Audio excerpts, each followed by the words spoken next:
গোলামুর রহমান বা ভান্ডারী আবার পবিত্র 40 শরীফ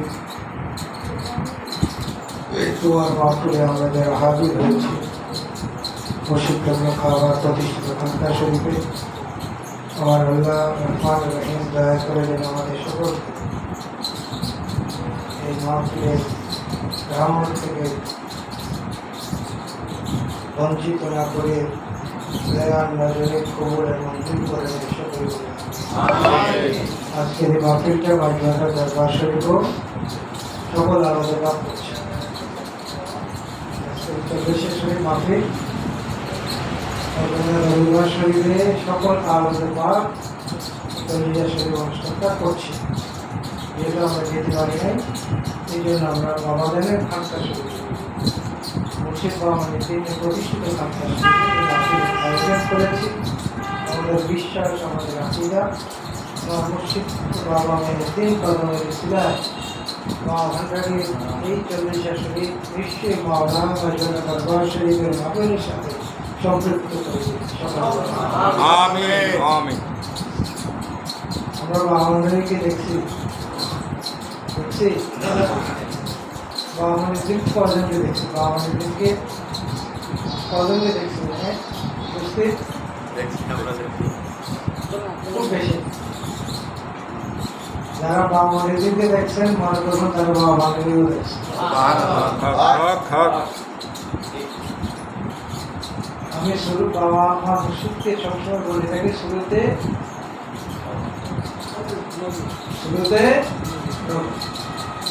কি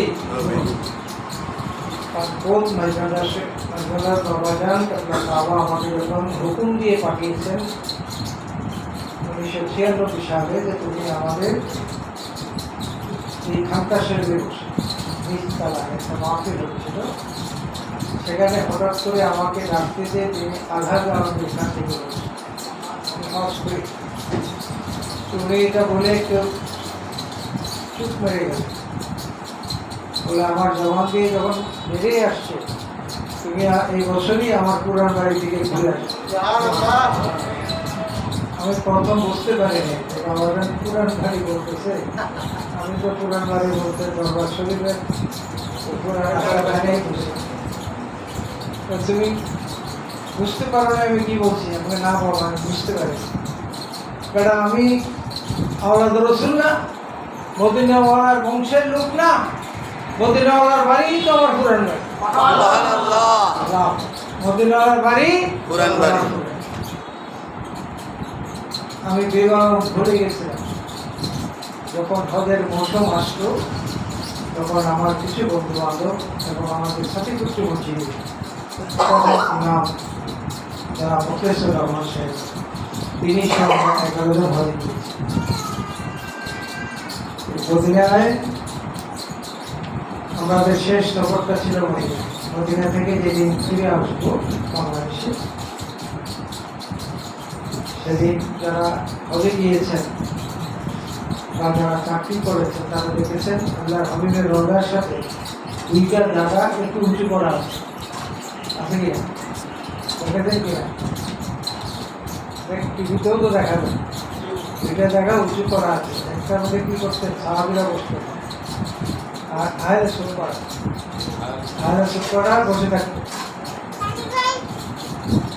সাহাবেরা জিজ্ঞাসা করছেন ইয়া রাসূলুল্লাহ, ইয়া হাবিবাল্লাহ, আপনি মসজিদে আসছেন ইমামতি করে, আপনি নামাজ পড়ান, কিন্তু তারা তো আসে না, তো তাদের কথা তোমরা ভাবিও, তাদের কথা তোমরা ভাবিও না। তারা হলো আহলে সুফা, তাদের কাজ হলো আল্লাহর নবীর দিকে তাকিয়ে থাকে আর কান দুটা তারা খারাপ রাখছে, খোলা রাখছেন যে আল্লাহর হাবিব কখন কি বলে, মনোযোগ সহকারে সেটা শুনে। ওই জায়গায় 2 রাকাত নফল নামাজ পড়ে আপনি যদি কেবলামুখী হয়ে যদি দোয়া না করেন তাহলে এটা তো ভাবে আর কি মাফি মাফি আরাম আরাম কেবলা কেবলা। ওই জায়গাটা সুবিধা হলো এটার সামনেই তো মদিনাওয়ালা শুয়ে আছে, এই উঁচু জায়গার সামনেই মদিনাওয়ালা শুয়ে আছে। ওখানে তাজিমের সেজদা দিয়ে আমি করে দিলাম, যাতে তারা কিছু না বুঝে যে আমি কোন দিকে আছে। তারা তো মনে হচ্ছে ক্যাবলাই আমি সেজদা দিয়ে করি। আমার ক্যাবলা তো মদিনাওয়ালার কদম মুবারক, আমার ক্যাবলা মদিনাওয়ালার কদম মুবারক। ওই তাজিম সেজদার মধ্যে একটা চিৎকার দিয়ে বললাম, নবী গো, আমি বাংলাদেশ থেকে এসেছি, তোমার আওলাদ বাংলাদেশ তিন তবলাক আমার গোলাম, তোমার দরবারে এসেছি, তোমাকে সালাম দিয়েছি। আমাদের আকীদা, আমাদের বিশ্বাস, তুমি জিন্দা নবী, হায়াতুল নবী, তুমি হাজির নাজির নবী, তুমি গোলামদের সালামের জবাব দাও। তুমি ইচ্ছা করলে গোলামদেরকে দেখাবো, এটা আমাদের আকীদা। আমি ওই আকীদা বিশ্বাস হয়ে যখন এই তাজিম সেজদার মধ্যে আমার মুর্শিদের উসিলা দিয়ে আল্লাহর নবীকে যখন আরজুদা করলাম, তখন নবী একটা বার তুমি আমাকে দেখা দাও, একটা বার তুমি আমাকে দেখা দাও। এই তাজিম সেজদা দিয়ে কতক্ষণ ছিলাম? আধা ঘন্টা ছিলাম না 1 ঘন্টা ছিলাম? তোমার সময় দিকে খেয়াল ছিল? ওই তাজিম সেজদার মধ্যে কোন রওজা শরীফ থেকে আমার নবীর রওজা থেকে নূর নবীজি আমার মুর্শিদ বাবারে দিলের শুরুতে আমার সেজদার মধ্যে এসে হাজির। সুবহানাল্লাহ। এই জন্য আমি আমার মুর্শিদকে বলি শুরুতে যাবো, এটা আমার জন্য হক, আমার জন্য হক। কারণ মদিনায় আল্লাহর নবীর রওজা থেকে আমার মুর্শিদের শুরুতে দয়াল নবী আমাকে দেখা দিয়েছে। আল্লাহর নবী কাকে কোন শুরুতে দেখা দিবেন এটা নবী ভাবছেন, ঠিক কিনা? নবী ভাবছেন। তা আমার মদিনাওয়ালার শুরুতে যখন আমার মুর্শিদকে দেখেছি, ওই মুর্শিদের শুরুতের মধ্যেই আলা হযরত আছেন, ওই শুরুতের মধ্যে আহমদুল্লাহ হুজুর কেবলা আছেন, ওই শুরুতের মধ্যে মাওলানা আলম রহমান আলম গোলামুর রহমানও আছেন, ঠিক আছে? আমার দাদা হুজুরও আছে, আবুল বশর মুস্তাফা, তিনি ওই শুরুতের মধ্যে আছেন। আমি বয়াত হয়েছি 1974 সালে, 1974 সালে। দুই বছর না 3 বছর পর হঠাৎ করে বাবা দিন বললেন, গফুর, তোমাকে তো আমি কবুল করি নাই। আমার আগে আমার আব্বা যান, তোমার দাদা যান তোমার বাড়িতে 3 তলা 1 কাপ চা খেয়েছেন, সেখানে তোমাকে বালক অবস্থায় তিনিই তোমাকে কবুল করেন। এবং আমি প্রমাণও পেয়েছি, তখন পোস্টকার্ডে চিঠি আসতো আমার আব্বার নামে 1964 সালে পোস্টকার্ডে দাওয়াত নামে, 1964 সালে পোস্টকার্ডে দাওয়াত আসছে। দাদা ডায়েরি করতেন, তিনি ওই ডায়েরিতে লিখে গেছেন যে 1 কাপ অফ টি, মানে 1 কাপ চা খেয়েছেন আজমান জুয়েলার্সে এসে 3 তলায়। এটা আমার মতো সৌভাগ্য পাওয়া দাদা হুজুরকে সচক্ষে দেখে নাই, আবার এটাও ভুল হবে, দেখেছি কিন্তু মনে নাই, দেখেছি মনে নাই, কারণ এই বয়সে মনে থাকে।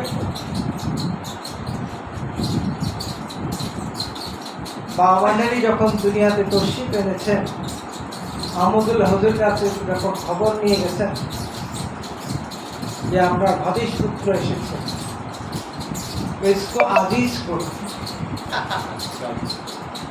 যে তাকে তাজিম করো, তাকে যত্ন করো, সে জিন্দাওলি, সে গৌসুল আজম বা ভান্ডারি হবে। এটা হযরত শেখ আব্দুল কাবার কালাম। বাবা ভান্ডারি গোসল করতেছে, যে এই দুষ্টমিটা আছে হযরত শেখ আব্দুল কাবার, হযরত শেখ, এই পুকুরকে অনেক কেনা, এই পুকুরে অনেক কেরামত, অনেক অসুস্থ রোগী দরবার শরীফে নিয়ত করে গেছেন এবং এই পুকুরে নিয়ত করে গোসল করেছেন, তিনি সুস্থ হয়ে গেছেন। এই পুকুরে আহমদুল্লাহ হযরতুল্লাহ কাবা তার ভক্তকে বাগে ধরেছেন, তিনি বদনা মোবারক এই পুকুরে মেরেছেন। ওই বদনা মোবারক আর পুকুরে খুঁজে পাওয়া যায়নি। পরের দিন কাঠুরিয়া ওই বদনা মোবারক মাথায় নিয়ে মারহাবা ইয়া মারহাবা রসুল এই গজল গাইতে গেতে আদমরা যে তাকে ধরছে, এই তুমি এটা কোথায়? গতকাল বিকালবেলা সন্ধ্যার সময় আসরের পূর্ব মুহূর্তে, আসরের সময় মাগরিবের পূর্ব মুহূর্তে বনের কাঠ কাটা আমার শেষ হয়েছে, আমি বোঝা বাড়তেছিলাম। এই সময় বনের একটা বাঘ আমাকে খেতে এসছে। আমার কাছাকাছি যখন চলে আসছে আমার আর কোনো খেয়াল ছিল না, আমি শুধু এই কালামটাই করেছি, ও ভান্ডারি আমার বোধহয় এই জীবনের শেষ কালাম, দয়া করে তুমি আমাকে বাঁচাও। এই কথা বলে সে বেহুশ হয়ে গেছে। তার যখন হুঁশ হলো, দেখলো হযরত শেখ আবদুল্লাহ কামাল বদনা ওই বাঘের মুখে আটকে আছে, বাঘ মরে আছে। অনেক ইতিহাস এই পুকুরে। বা মানে যখন গোসল করতেছেন আসলের টাইম, কোনটায়? আসলে হযরত আহমদুল্লাহ হুজুর আসছেন অজু করতে, এসে দেখছেন যে বাউন্ডারি গোসল করতেছেন, আজেন্দা তাকে চাদর দিয়ে বেড দিয়ে রেখেছেন। তুমি এখনো গোসল করো, আসলে টাইম হয়ে গেছে, নামাজ পড়বে কখন? বাউন্ডারি হযরত শেখ আবদুল্লাহ ইশারা করে যে আপনি আসেন। হযরত শেখ আবদুল্লাহ বললেন নিশ্চয়ই কোনো ভেদ আছে, তাহলে আমাকে ইশারা করবেন। তো তিনিও পানিতে নামলেন। চাচা ভাতিজা দুজনকে ধরে ডুব দিলেন। কোথায়? ওই পুষ্করী। ডুব দিয়ে চাচাকে বলছেন, ভাতিজা বলতেছেন চাচাকে, কে বলতেছেন? বাবাটারি হযরত শেখ আবদুল্লাহ কাবাকে বলতেছেন, আপনার খানে কাবার দিকে তাকান তো, খানে কাবা দেখা যায়? হ্যাঁ দেখা তো যাচ্ছে। খানে কাবায় কি আসলে টাইম হয়েছে? না, এখনো টাইম হয়নি। তাহলে আপনি কিসের নামাজ পড়েন? কিসের নামাজ পড়তে যাচ্ছেন? আমরা ওখানে পড়বো। কোথায়? খানে কাবায়, মদিনা ওয়ালাতে। আমরা সেখানে গিয়ে নামাজ পড়বো। এই জন্যই কালামটা হয়েছে। ফোনে থাকে 10 বাহালে, ফোনেতে সাহের করে সারা দিন। এই কালামটা ওই সময়ে এই কেরামতের কারণে। আজকে অনেক রাত্র হয়ে গেছে। আমি আমাদের শুক্রবার সাথে শুক্রবারও আমাদের মন্দির আছে, প্রতি শুক্রবার সপ্তাহে মাসে ওদিন আমি কিছু আলোচনা করবো। দিন আলোচনা করবো। আজকে অনেক আলোচনা হয়। আমাদের গরিবাদিন যারা আলোচনা করেছেন, আমাদের মাওলানা সাহেব আলোচনা করেছেন। এই আলোচনা থেকে আপনারা কিছু জানতে পারেন নাই, শিখতে পারেন নাই, বুঝতে পারেন নাই, আপনার মধ্যে প্রেম প্রবেশ করে নাই। মাঝখানে দরবার কি? প্রেমের দরবার। মাঝখানে দরবার কি? প্রেমের দরবার, আদবের দরবার। মাঝখানে দরবারে যাওয়ার পর যার মধ্যে প্রেম শিখলো না, আদব শিখলো না, কেমন পর্যন্ত বেয়াদবি, তার জীবনের জন্য দুর্ভাগ্য যে সে আদব শিখতে পারবে। আমরা যেন আদব শিখি, বেয়াদবি আচরণ যাতে আমাদের মধ্যে না থাকে। আর মসজিদের চরণের দিকে তাকিয়ে থাকবো, মসজিদের নজরের দিকে তাকিয়ে থাকবো। আমরা অনেকে মসজিদ আসলে বর্তমান তাদের আসলে অনেকে দিকে বসে বসে গল্প করতে, ঠিক নয়। মসজিদের সাথে গল্প গুজব, পারিবারিক আলাপ করা ঠিক নয়, ভালো নয়। মসজিদের কাছে যাবেন কান খোলা রেখে, চোখ খোলা রেখে, জবান কি বন্ধ থাকবে। মসজিদের নুরানি চেহারার দিকে তাকিয়ে থাকবে। মসজিদ কি বলছে কান দিয়ে শুনবেন, সবকটা গ্রহণ করবেন, হৃদয়ের মধ্যে গেঁথে রাখবেন। তাহলে প্রকৃতি বলি আপনার মধ্যে প্রবেশ। আর আপনি যদি গল্প করেন, সামাজিক আলোচনা করেন, পারিবারিক আলোচনা করেন, আপনার মর্যাদা কোথায় আর মসজিদের মর্যাদা? আপনার কি বন্ধু? মুর্শিদ বন্ধু, বড় বন্ধু, এর চেয়ে বড় বন্ধু আর হতে পারে না। ওই ধরনের বন্ধুত্বের জায়গায় যদি যেতে পারে,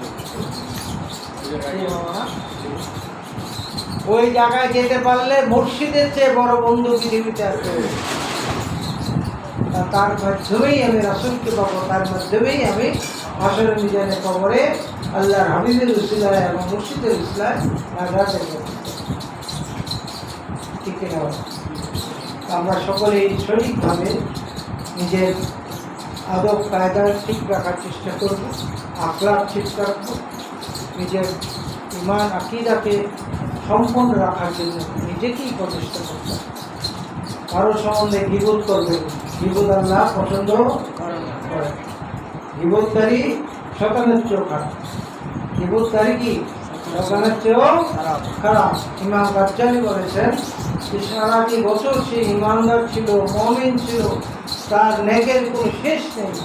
কোনো কারণে তার মধ্যে যদি শস্য পরিমাণ অহংকার এবং গীবত যদি চলে আসে, তার মধ্যে যদি তাকাব্বুরি চলে আসে, আমার আল্লাহ ঘোষণা দিয়েছেন সাথে সাথে আমি তার আমলগুলি ভবিষ্যৎ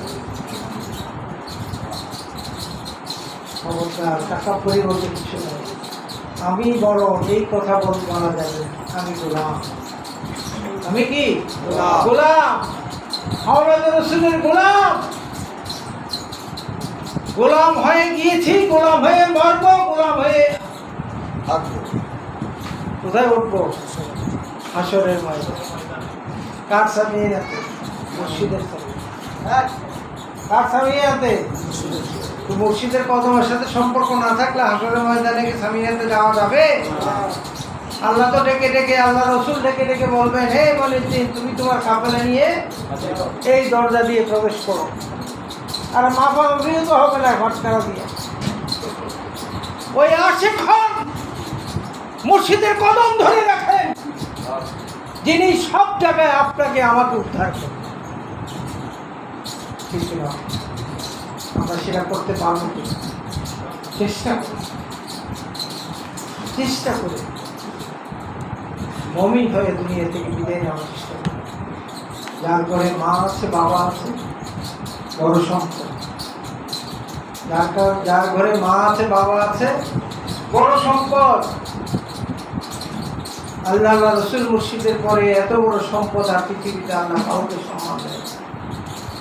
মাকে ভালোবাসবেন, বাবাকে ভালোবাসবেন, মাকে সেবা যত্ন করবেন যাতে মায়ের মানে কষ্ট না। মা যদি কোনো কারণে সন্তানের কারণে পূর্ণ করে, বদদোয়া করলো, মনে মনে পূর্ণ করলো, আল্লাহ সাথে সাথে সেটা কিন্তু বদদোয়া নজরে নেয়। আর মা যদি নেক নজরে সন্তানের দিকে তাকিয়ে থাকে, ওই সন্তানও জানে। আল্লাহ আমাদের সকলকে সেই গৌরব দান করুন। মা বাবার সেবা যেন আমরা করতে পারি। সকলে আমরা মা বাবার সেবা যেন করতে পারি, মুরব্বীদের শ্রদ্ধা যেন করতে পারি। শ্রদ্ধা দিন ঘুরে যাচ্ছে, সামাজিক যে রেওয়াজ আসছে, এই রেওয়াজের কারণে মুরব্বীদের শ্রদ্ধা করেই উঠে যাচ্ছে। বর্তমান প্রেক্ষাপটে দেখেন কিভাবে মানুষ অত্যাচারিত হচ্ছে। বাবার কাছে মেয়ে নিরাপদ নয়, ভাইয়ের কাছে বোন নিরাপদ নয়। নিরাপদ কোথায় থাকে? আমরা যেন সঠিকভাবে ঈমান, আমল এগুলি নিয়ে যেন কবরে যেতে পারি, মুর্শিদের দয়া নিয়ে যেন কবরে যেতে পারি। সেই তৌফিক যেন আল্লাহ আমাদের সকলকে দান করেন। সকলকে আজকের এই মাহফিলের জন্য অনেকেই দোয়া চেয়েছেন, অনেকে কাগজের জন্য টাকা পয়সা দিয়েছেন। বিশেষ করে পাখির মা ও অনেক টাকা দিয়েছেন, দোয়া চেয়েছেন। আল্লাহ যারাই এই মাহফিলে উপস্থিত হয়েছেন এবং কাবরিতে অংশগ্রহণ করেছেন, সকলের আর্যদা, সকলের মকসুদ আমার মাওলা যেন আমার নবীজির খাতিরে বা ভান্ডারের খাতিরে আমার মুর্শিদের খাতিরে যেন সকলের মুখে কবুল করে সকলে জিয়ারতের উদ্দেশ্যে সূরা ফাতিহা এবং সূরা ইখলাস অবশ্যই নাকি হ্যাঁ অবশ্যই গুলো কারণ পরিবারে যদি একটু আলোচনা না করেন তাহলে জিনিসটা সুন্দর হইতো নি হ্যাঁ সুন্দর হইতো সব খালি আমার কথাই শুনবেন আমি ভালো বলতে জানি আর কেউ ভালো বলতে জানে না এটা যদি আমি মনে করি তাহলে আমার মতো বোকা আর কেউ নতুন নতুন কথা কিছু শুনেন নাই ওনারা আসছে বলেই এই কথাটা শুনতে পেরেছেন আমার ওলামা একরাম তিনি আমাদের রসুলের ব্যাপারে খেদমত করছেন তিনিও সুন্দর সুন্দর কথা বলেন সময় পেলে আপনাদেরকে অনেক কথা বলছেন আমাদের পরিবার আলামও অনেক কথা বলছেন সকলেই কথা বলছেন আমরা সকলেই চেষ্টা করবো আমি পরিবারকে অনুরোধ করবো আপনারা সুযোগ পেলে আসবেন সুযোগ পেলে আসবেন আসলে আশেখানটা কি হয় উৎসাহিত আশেখানটা কি হয় উৎসাহিত হয় মিলাদে অংশগ্রহণ করছেন তাদের প্রেম বেড়ে যায় হৃদয় থেকে প্রেমটা বাড়ে কমে ঠিক না কমে এই জন্য আপনারও যখন সুযোগ পাবেন সাপ্তাহিক মাহফিলগুলিতে আসার চেষ্টা করবেন আর আগামী মাসে আপনার একটু রমাদান আসবেন কিনা এটা ঈদের চাঁদের উপর নির্ভর করে 7 তারিখ যদি ঈদ হয় তাহলে সম্ভব হবে কথা বুঝতে পারছেন জুনের 7 তারিখ যদি কোরবানি ঈদ হয় তাহলে আর 8 তারিখ আসা সম্ভাবনা নাই আমরা জানিয়ে দেবো যখন উনি আসবেন আপনাদের সকলকে জানিয়ে দেওয়া হবে আপনারা তখন এসে দেখা করার চেষ্টা করবেন সকলের মনটাকে নরম করে দিকটাকে নরম করে যার যার মুর্শিদকে স্মরণ করে এবং ভান্ডারের কদমের দিকে তাকিয়ে মুর্শিদ রহমান সিংহাবাদ আবার কদমের দিকে তাকিয়ে সাবিতে কবর খাবার দিকে তাকিয়ে আসুন মাওলার দরবারে যিনি রহমান রহিম গফুর রহিম তিনি যেন আমাদের হাদিয়াগুলি কবুল করেন সেই খেয়ালে আল্লাহকে শুকরিয়া করি আল্লাহ